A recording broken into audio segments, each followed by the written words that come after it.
Hello friends, मैं हूं आपके सामने गौरव मिगलानी। हम पढ़ रहे हैं 12th क्लास की बिजनेस स्टडीज। तो हमारा चैप्टर कंटिन्यू चल रहा है कैपिटल स्ट्रक्चर का। कैपिटल स्ट्रक्चर के अंदर भी हमने पीछे वाली दो वीडियोस के अंदर जो टॉपिक कंटिन्यू रखा हुआ है वो है हमारा ट्रेडिंग ऑन इक्विटी का। ट्रेडिंग ऑन इक्विटी के फर्स्ट पार्ट में हमने ये देखा कि एक कंपनी की जब रिटर्न ऑन इन्वेस्टमेंट ज्यादा होती है, फिर दूसरी टॉपिक के अंदर दूसरी ट्रेडिंग ऑन इक्विटी की वीडियो के अंदर हमने ये देखा कि जब रिटर्न ऑन इन्वेस्टमेंट कम होती है फिक्स्ड कॉस्ट कैपिटल से। तो आप वो दोनों वीडियोस जिनके लिंक्स मैंने आपको इसी वीडियो के डिस्क्रिप्शन बॉक्स में दिया हुआ है, आप उन दोनों वीडियोस को अच्छे से देख लीजिए, क्योंकि उन दोनों वीडियोस को देखने के बाद ही आप इस टॉपिक का मतलब बहुत अच्छे से डिटेल में जान पाएंगे कि ट्रेडिंग ऑन इक्विटी का सिग्निफिकेंस, महत्व क्या है और ट्रेडिंग ऑन इक्विटी की क्या लिमिटेशन है। तो आइए एक बार हम फिर से थोड़ा सा टॉपिक रिवाइज कर लेते हैं कि ट्रेडिंग ऑन इक्विटी का मतलब क्या होता है। कोई भी कंपनी इक्विटी शेयर कैपिटल को बेस बनाकर फिक्स्ड कॉस्ट कैपिटल से पैसा रिसीव करके अपनी इक्विटी शेयर होल्डर्स की इनकम को इंक्रीज करती है। ऐसा केवल तभी पॉसिबल हो पाता है जब हमारी रिटर्न ऑन इन्वेस्टमेंट ज्यादा हो फिक्स्ड कॉस्ट कैपिटल से। सिंपल सी बात। ये टॉपिक मैंने बहुत अच्छे से आपको पीछे वाली दो वीडियोस में समझा दिया है, तो मैं आपको एक बार फिर से रिक्वेस्ट करना चाहूंगा कि ये वीडियो अगर आप डायरेक्ट देख रहे हैं तो आप पीछे वाली दोनों वीडियोस को अच्छे से देख लीजिए। ठीक है, तो अब हमारे इस वीडियो के मेन टॉपिक पे हम आ रहे हैं कि ट्रेडिंग ऑन इक्विटी का क्या सिग्निफिकेंस है, क्या इंपॉर्टेंस है। सिंपल सी बात, जिस कंपनी को रिटर्न ऑन इन्वेस्टमेंट ज्यादा होता हो फिक्स्ड कॉस्ट कैपिटल, उस कंपनी को क्या करना चाहिए, अपने शेयर होल्डर्स की इनकम में इंक्रीज कर लेना चाहिए। फॉर एग्जाम्पल कैसे, ध्यान से देखिए। मैंने इन लोगों से पैसा लिया 10% पे, मैंने यही पैसा कहीं पे लगा दिया 20% पे, मेरे को वहां से कमाई हो रही है 20% की, जबकि मैंने इनको कितना पे करना है 10%। तो मुझे ट्रेडिंग ऑन इक्विटी से बेनिफिट ले लेना चाहिए, क्योंकि मुझे अपने इक्विटी शेयर होल्डर्स की इनकम में इंक्रीज करना है।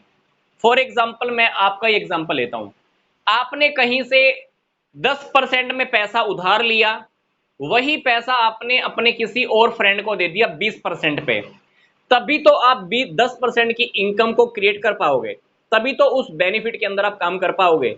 वही टॉपिक कंपनी के मैटर में, कंपनी ने उनसे पैसा लिया 10% पे, बाहर इन्वेस्ट कर दिया 20% के ऊपर, तो कंपनी को बीच में कितनी कमाई हो रही है 10%। इस 10% की कमाई को किसको मिलना है, ये 10% की कमाई किसको मिलेगी, इक्विटी शेयर होल्डर्स को।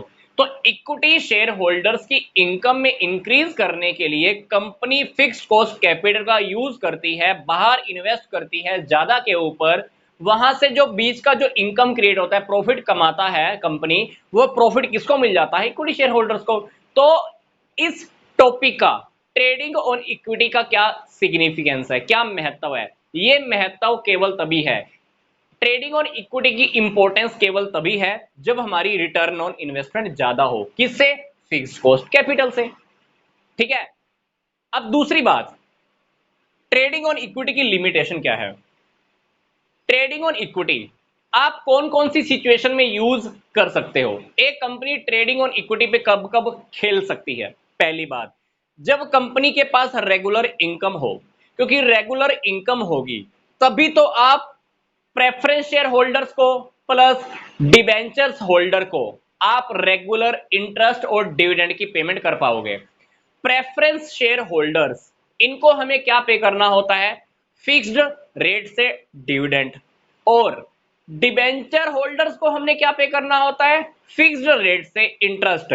तो अगर आप रेगुलर इनकम कमा रहे हो तो आप डिबेंचर होल्डर्स को, प्रेफरेंस शेयर होल्डर्स को इजीली डिविडेंड और इंटरेस्ट पे कर सकते हो। तो अगर आप रेगुलर इनकम कमा रहे हो तो ट्रेडिंग ऑन इक्विटी केवल तभी यूज किया जा सकता है, अदरवाइज नहीं कर सकते। पहली लिमिटेशन क्या, रेगुलर इनकम की केस के अंदर ही कंपनी ट्रेडिंग ऑन इक्विटी का बेनिफिट ले सकती है। दूसरी लिमिटेशन देखिए, जब हमारी रिटर्न ऑन इन्वेस्टमेंट ज्यादा होगी तब ही आप केवल ट्रेडिंग ऑन इक्विटी का बेनिफिट ले पाओगे। रिटर्न ऑन इन्वेस्टमेंट किससे ज्यादा होनी चाहिए, इंटरेस्ट ऑन डिबेंचर से और dividend on preference share capital से।